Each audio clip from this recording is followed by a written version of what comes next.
Ooh, I am so sorry that the first video was just really crazy. Um, so I was reading, and I had gone through a bunch of stuff saying that I'm going to be reading on Wednesdays instead of Tuesdays because starting tomorrow on Tuesdays and Thursdays, I will be having class because I'm going to take classes to become a phlebotomist, who is the person that draws your blood when you go to the doctor or to a lab. And then I'm going to try to be better about doing my readings on my preview readings on Saturdays. So, but I'm going to go ahead and get started again. And again, I apologize that the first video I read for like 20 minutes and it was a mess. So I'm going to start over. I'm almost done with Anne of Green Gables. Welcome to my Twitch, friends. I've decided to just go ahead and post on my normal Twitch that I normally do gaming on, but I figure that I can do my readings just on this because other people use their same gaming Twitch channels for other things. So I'm just going to let you know that on Wednesday evenings and on Saturdays I'm going to be doing strictly just a little reading. So if you want to join, join. If not, I will be doing a lot more gaming on my Twitch stream. So anyway, are on chapter 31. So I apologize again, my Twitch friends, for getting into the end of the book, but I will post a link to my YouTube and my Facebook, so if you want to go back and hear the rest of the story, you can. But I'm on chapter 31, where the brook and river meet. Anne had her good summer and enjoyed it wholeheartedly. She and Diana fairly lived outdoors, reveling in all the delights that Lover's Lane and the Dryad's Bubble and Willowmere and Victoria Island afforded. Marilla offered no objections to Anne's gypsyings. The Spencervale doctor, who had come the night Minnie May had the croup, met Anne at the house of a patient one afternoon early in vacation, looked her over sharply, screwed up his mouth, shook his head, and sent a message to Marilla Cuthbert by another person, and it was, "Keep that red-headed girl of yours in the open air all summer, and don't let her read books until she gets more spring into her step." This message frightened Marilla wholesomely. She read Anne's death warrant by consumption in it until it was scrupulously obeyed. As a result, Anne had the golden summer of her life, as far as freedom and frolic went. She walked, rode, berried, and dreamed to her heart's content, and when September came, she was bright-eyed and alert, with a step that would have satisfied the Spencervale doctor, and a heart full of ambition and zest once more. "I feel just like studying with might and main," she declared as she brought her books down from the attic. "Oh, you good old friends! I'm glad to see your honest faces once more. And yes, even you, Geometry. I've had a perfectly beautiful summer, Marilla, and now I'm rejoicing as a strong man to run a race, as Mr. Allen said last Sunday. Doesn't Mr. Allen preach magnificent sermons? Mrs. Lynde says he is improving every day. The first thing we know, some city church will gobble him up, and then we'll be left and have to turn to and break in another green preacher. But I don't see the use of meeting trouble halfway, do you, Marilla? I think it would be better just to enjoy Mr. Allen while we have him. If I were a man, I think I'd be a minister. They can have such an influence for good if their theology is sound. And it must be thrilling to preach splendid sermons and stir young hearers' hearts. Why can't women be ministers, Marilla? I asked Mrs. Lynde that. She was shocked, and said it would be a scandalous thing. She said there might be female ministers in the States, and she believed there was, but thank goodness we hadn't got to that stage in Canada yet. She hoped we never would. But I don't see why. I think women would make splendid ministers. When there is a social to be got up, or a church tea, or anything else to raise money, the women have to turn to and do the work. I'm sure Mrs. Lynde can pray every bit as well as Superintendent Bell. I've no doubt she could preach, too, with a little practice." "Yes, I believe she could," said Marilla dryly. "She does plenty of unofficial preaching as it is. Nobody has much of a chance to go wrong in Avonlea with Rachael to oversee them." "Marilla," said Anne in a burst of confidence, "I want to tell you something and ask you what you think about it. It has me worried terribly. On Sunday afternoons, that is, when I think specially about such matters. I do really want to be good. When I'm with you or Mrs. Allen or Miss Stacy, I want it more than ever.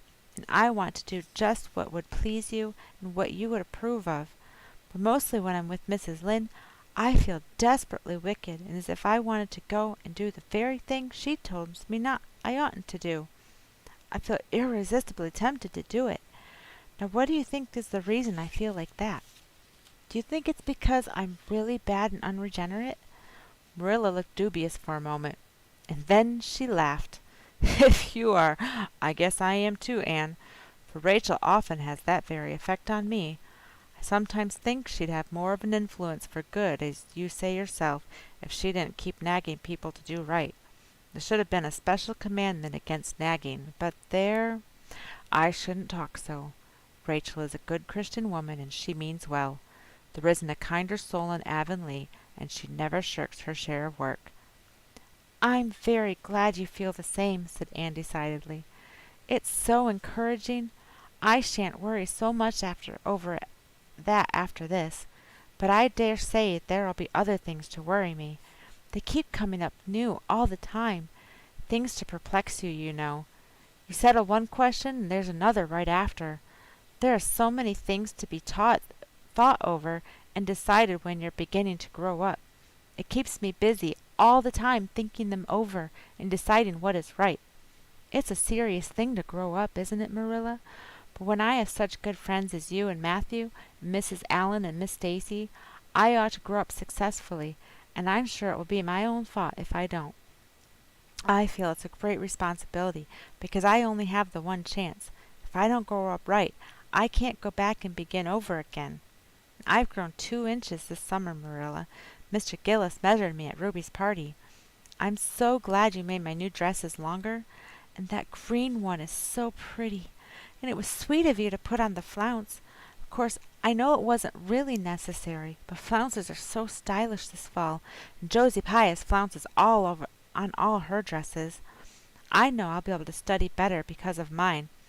I shall have such a comfortable feeling deep down in my mind about that flounce." "It's worth something to have that," admitted Marilla. Miss Stacy came back to Avonlea school and found all her pupils eager for work once more. Especially did the Queen's class gird up their loins for the fray, for at the end of the coming year, dimly shadowing their pathway already, loomed up that fateful thing known as the entrance, at the thought of which one and all felt their hearts sink into their very shoes. Suppose they did not pass! That thought was doomed to haunt Anne through the waking hours of that winter, Sunday afternoons inclusive, to the almost entire exclusion of moral and theological problems. When Anne had bad dreams, she found herself staring miserably at pass lists of the entrance exams, where Gilbert Blythe's name was blazoned at the top, and in which hers did not appear at all. But it was a jolly, busy, happy, swift-flying winter. School work was as interesting, class rivalry as absorbing as of yore. New worlds of thought, feeling, and ambition, fresh, fascinating fields of unexplored knowledge seemed to be opening out before Anne's eager eyes. Hills peeped o'er hill, and Alps on Alps arose. Much of all this was due to Miss Stacy's tactful, careful, broad-minded guidance. She led her class to think and explore and discover for themselves, and encouraged straying from the old beaten paths to a degree that quite shocked Mrs. Lynde and the school trustees, who viewed all innovations on established methods rather dubiously. Apart from her studies, Anne expanded socially, for Marilla, mindful of the Spencervale doctor's dictum, no longer vetoed occasional outings. The debating club flourished and gave several concerts. There were 1 or 2 parties, almost verging on grown-up affairs. There were sleigh drives and skating frolics galore. Between times Anne grew, shooting up so rapidly that Marilla was astonished one day when they were standing side by side to find the girl was taller than herself. "Why, Anne, how you've grown," she said, almost unbelievingly. A sigh followed on the words. Marilla felt a queer regret over Anne's inches. The child she had learned to love had vanished somehow, and here was this tall, serious-eyed girl of 15, with the thoughtful brow and the proudly poised little head in her place. Marilla loved the girl as much as she had loved the child, but she was conscious of a queer, sorrowful sense of loss, and that night, when Anne had gone to prayer meeting with Diana, Marilla sat alone in the wintry twilight and indulged in the weakness of a cry. Matthew, coming in with a lantern, caught her at it and gazed at her in such consternation that Marilla had to laugh through her tears. "I was thinking about Anne," she explained. "She's got to be such a big girl, and she'll probably be away from us next winter. I'll miss her terrible." "She'll be able to come home often," comforted Matthew, to whom Anne was as yet and always would be the little eager girl he had brought home from Bright River on that June evening 4 years before. "The branch railroad will be built to Carmody by that time." "It won't be the same thing as having her here all the time," sighed Marilla gloomily, determined to enjoy her luxury of grief uncomforted. But there, men can't understand these things. There were other changes in Anne, no less real than the physical change. For one thing, she became much quieter. Perhaps she thought all the more and dreamed as much as ever, but she certainly talked less. Marilla noticed and commented on this also. "You don't chatter half as much as you used to, Anne, nor use half as many big words. What has come over you?" Anne colored and laughed a little as she dropped her book and looked dreamily out of the window, where big fat red buds were bursting out on the creeper in response to the lure of the spring sunshine. "I don't know. I don't want to talk as much," she said, denting her chin thoughtfully with her forefinger. "It's nicer to think dear, pretty thoughts and keep them in one's hearts like treasures. I don't like to have them laughed at or wondered over. And somehow I don't want to use big words any more. It's almost a pity, isn't it? Now that I'm really growing big enough to say them if I did want to." Pardon me. I just had a sneeze.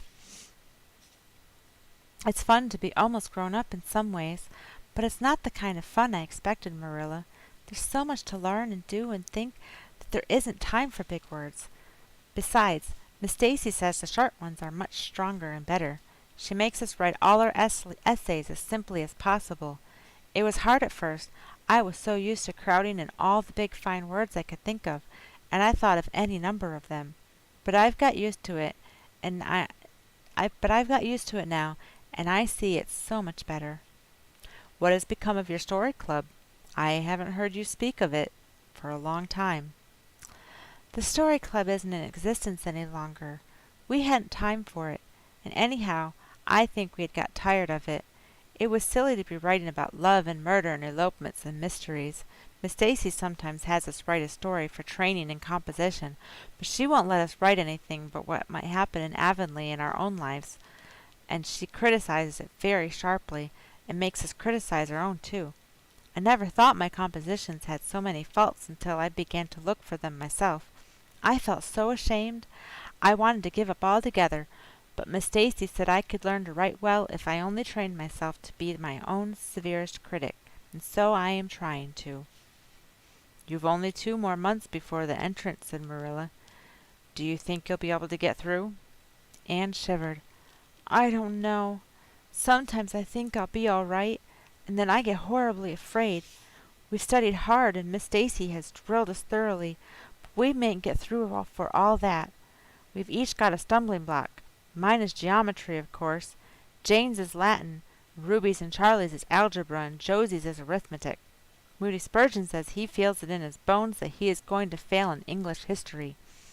Miss Stacy is going to give us examinations in June, just as hard as we'll have at the entrance, and mark us just as strictly, so we'll have some idea. I wish it was all over, Marilla. It haunts me. Sometimes I wake up in the night and I wonder what I'll do if I don't pass." "Why, go to school next year and try again," said Marilla unconcernedly. "Oh, I don't believe I'd have the heart for it. It would be such a disgrace to fail, especially if the others passed. And I get so nervous in an examination that I'm likely to make a mess of it. I wish I had the nerves like Jane Andrews. Nothing rattles her." Anne sighed, and dragging her eyes from the witcheries of the spring world, the beckoning day of breeze and blue, and the green things unspringing in the garden, buried herself resolutely in her book.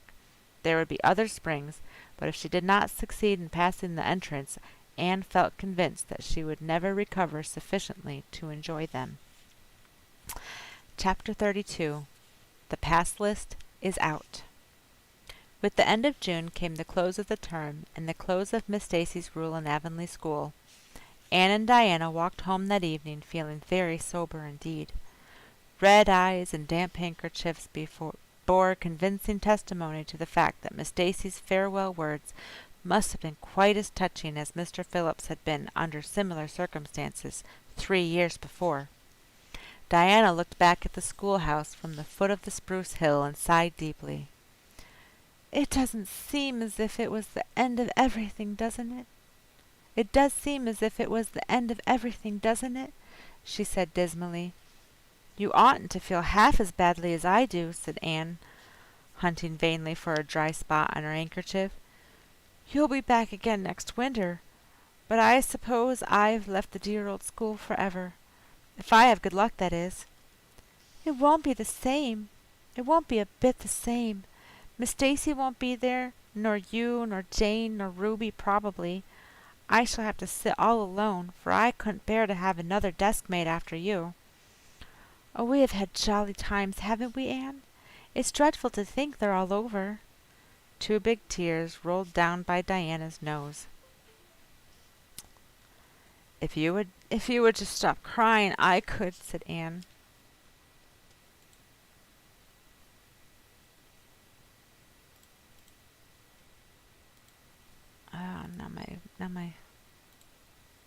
I'm not sure what happened, but my camera froze.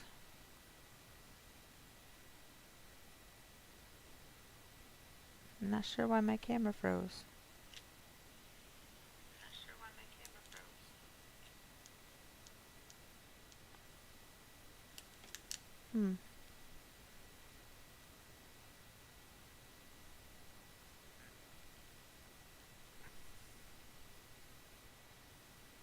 I think the cat bumped my, well, I'm just going to continue. If the camera comes back, the camera comes back. If it doesn't, then it doesn't. Okay.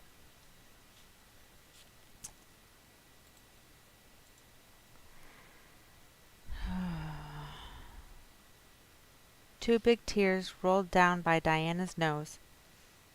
"If you would stop crying, I could," said Anne imploringly. "Just as soon as I put away my hanky, I see you brimming up, and that starts me off again. As Mrs. Lynde says, if you can't be as cheerful as you can. After all, I dare say I'll be back next year. This is one of the times I know I'm not going to pass. They're getting alarmingly frequent." "Why, you came out splendidly in the exams Miss Stacy gave." "Yes, but those exams didn't make me nervous. When I think of the real thing, you can't imagine what a horrid, cold, fluttery feeling comes round my heart. And then my number is 13, and Josie Pye says it's so unlucky. I am not superstitious, and I know it can make no difference, but still I wish it wasn't 13. "I do wish I were going in with you," said Diana. "Wouldn't we have a perfectly elegant time? But I suppose you'll have to cram in the evenings." "No. Miss Stacy has made us promise not to open a book at all. She says it would only tire and confuse us. We are to go out walking and not to think about the exams at all and go to bed early. It's good advice, but I expect it will be hard to follow. Good advice is apt to be, I think. Prissy Andrews told me that she sat up half the night every night of her entrance week and crammed for dear life. And I had determined to sit up at least as long as she did. It was so kind of your Aunt Josephine to ask me to stay at Beechwood while I'm in town." "You'll write to me while you're in, won't you?" "I'll write Tuesday night and tell you how the first day goes," promised Anne. "I'll be haunting the post office Wednesday," vowed Diana. Anne went to town the following Monday, and on Wednesday Diana haunted the post office, as agreed, and got her letter. "Dearest Diana," wrote Anne, "here it is Tuesday night, and I'm writing this in the library at Beechwood. Last night I was horribly lonesome all alone in my room, and wished so much you were with me. I couldn't cram because I'd promised Miss Stacy not to, but it was as hard to keep from opening my history as it used to be to keep me from reading a story before my lessons were learned. This morning Miss Stacy came for me, and we went to the academy, calling for Jane and Ruby and Josie on our way. Ruby asked me to feel her hands, and they were cold as ice. Josie said I looked as if I hadn't slept a wink, and she didn't believe I was strong enough to stand the grind of the teacher's course, even if I did get through. There are times and seasons even yet when I don't feel that I've made any great headway in learning to like Josie Pye. When we reached the academy, there were scores of students there from all over the island. The first person we saw was Moody Spurgeon, sitting on the steps and muttering away to himself. Jane asked him what on earth he was doing, and he said he was repeating the multiplication table over and over to steady his nerves, and for pity's sake not to interrupt him, because if he stopped for a moment he got frightened and forgot everything he ever knew. But the multiplication table kept all his facts firmly in their proper place. When we were assigned to our rooms, Miss Stacy had to leave us. Jane and I sat together, and Jane was so composed that I envied her. No need of the multiplication table for good, steady, sensible Jane. I wondered if I looked as I felt, and if they could hear my heart thumping clear across the room. Then a man came in and began distributing the English examination sheets. My hands grew cold then, and my head fairly whirled round as I picked it up. Just one awful moment, Diana. I felt exactly as it did 4 years ago when I asked Marilla if I might stay at Green Gables, and then everything cleared up in my mind and my heart began beating again. I forgot to say that it had stopped altogether, for I knew I could do something with that paper anyhow. At noon we went home for dinner, and then back again for history in the afternoon. The history was a pretty hard paper, and I got dreadfully mixed up in the dates. Still, I think I did very well today. But oh, Diana, tomorrow the geometry exam comes off, and when I think of it, it takes every bit of determination I possess to keep from opening my Euclid. If I thought of the multiplication table would help me any, I would recite it from now till tomorrow morning. I went down to see the other girls this evening. On my way I met Moody Spurgeon wandering distractedly around. He said he knew he had failed in history, and he was born to be a disappointment to his parents, and he was going home on the morning train, and it would be easier to be a carpenter than a minister, anyhow. I cheered him up and persuaded him to stay to the end, because it would be unfair to Miss Stacy if he didn't. Sometimes I have wished I was born a boy, but when I see Moody Spurgeon, I'm always glad I'm a girl, not his sister. Ruby was in hysterics when I reached their boarding house. She had just discovered a fearful mistake she had made in an English paper. When she recovered, we went uptown and had an ice cream. How we wish you had been with us. Oh, Diana, if only the geometry examination were over. But there, as Mrs. Lynde would say, the sun will go on rising and setting, whether I fail in geometry or not. That is true, but not especially comforting. I think I'd rather it didn't go on if I failed. Yours devotedly, Anne. The geometry examination and all the others were over in due time, and Anne arrived home on Friday evening, rather tired, but with an air of chastened triumph about her.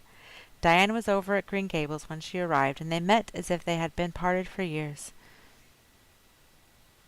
"You old darling, it's perfectly splendid to see you back again.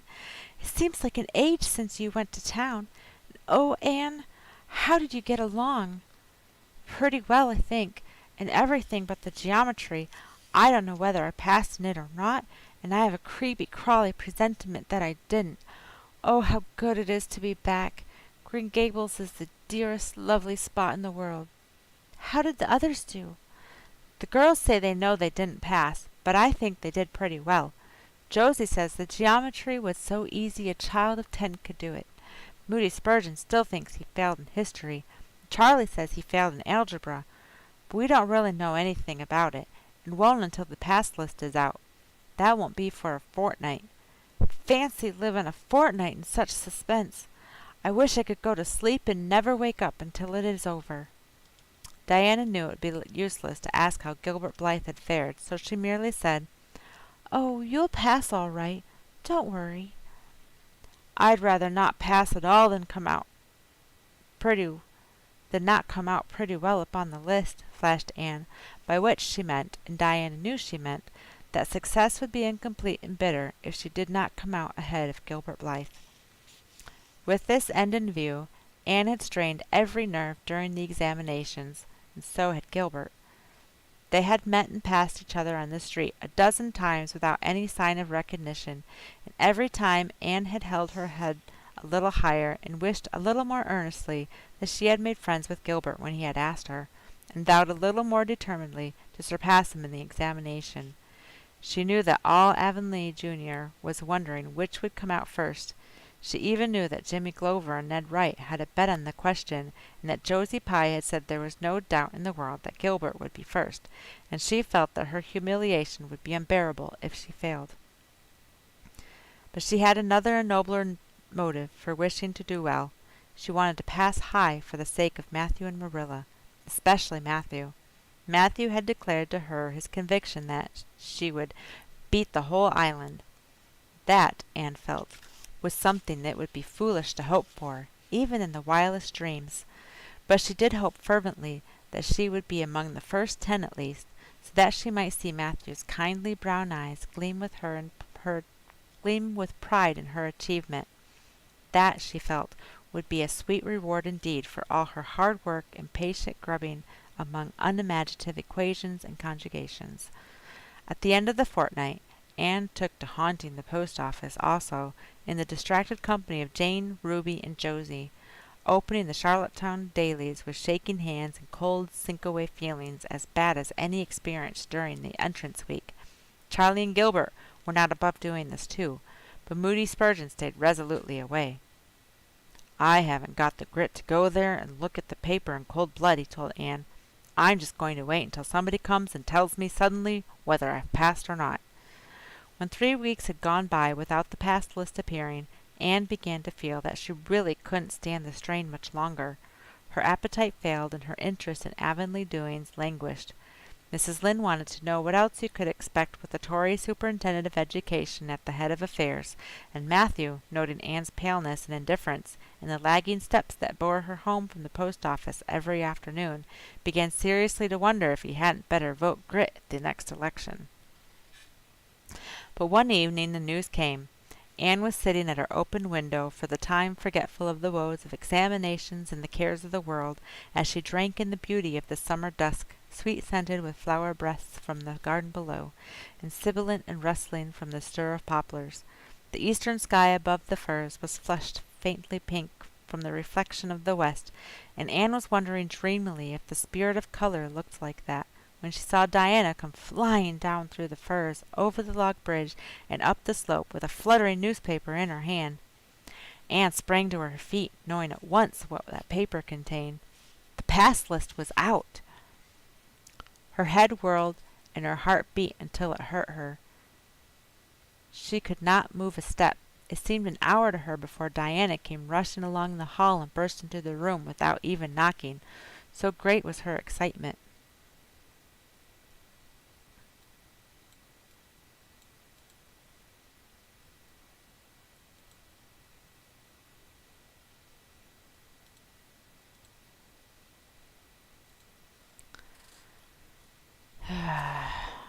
"Anne, you've passed!" she cried.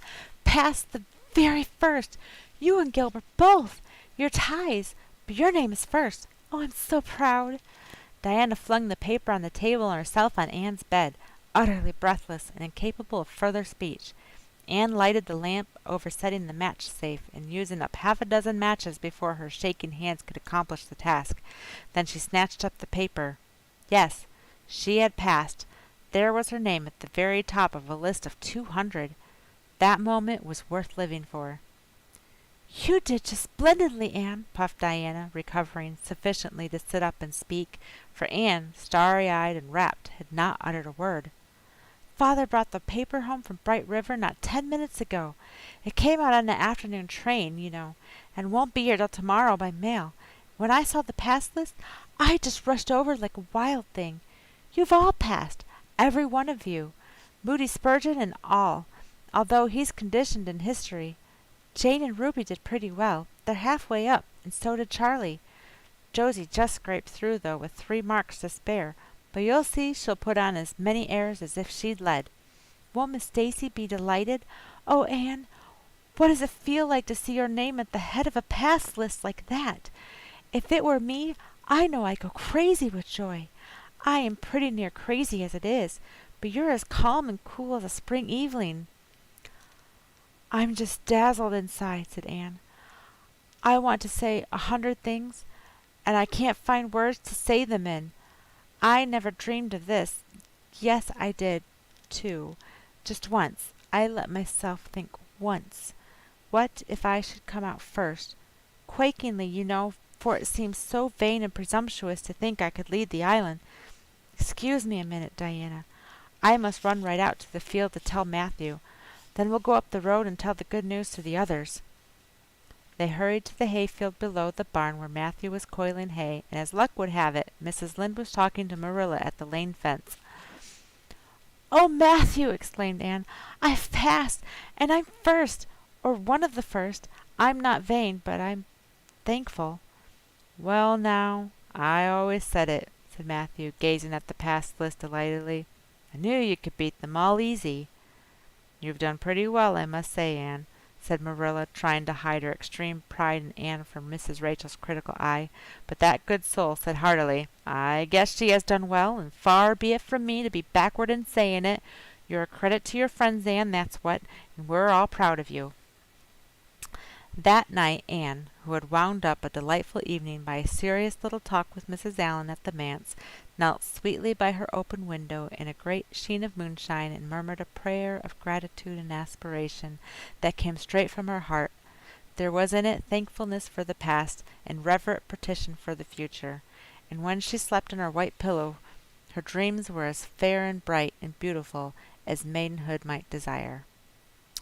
I'm going to stop there for tonight because I've just been having so many technical difficulties. I will pick back up with that next Tuesday, and then Saturday I will be 5 p.m. Central. I will be doing a snippet of I think I was going to do the Firestar. So be here for that. I'm going to make sure I have my alarm set so that I get that done. Thank you for watching again. Thank you for my Twitch followers bearing with me with reading. I will be doing some streaming later of games, and I appreciate all of you. I have this book you can get this book on my link that's posted with the video, and I just hope that you all enjoy the reading, and I hope that it just brings reading up in your view, because I always just wish there was better literacy in the world, and I want to get my love of reading out to as many people as I can and just share it with you. And thank you again. Have a wonderful night, and I will see you next time, hopefully with much less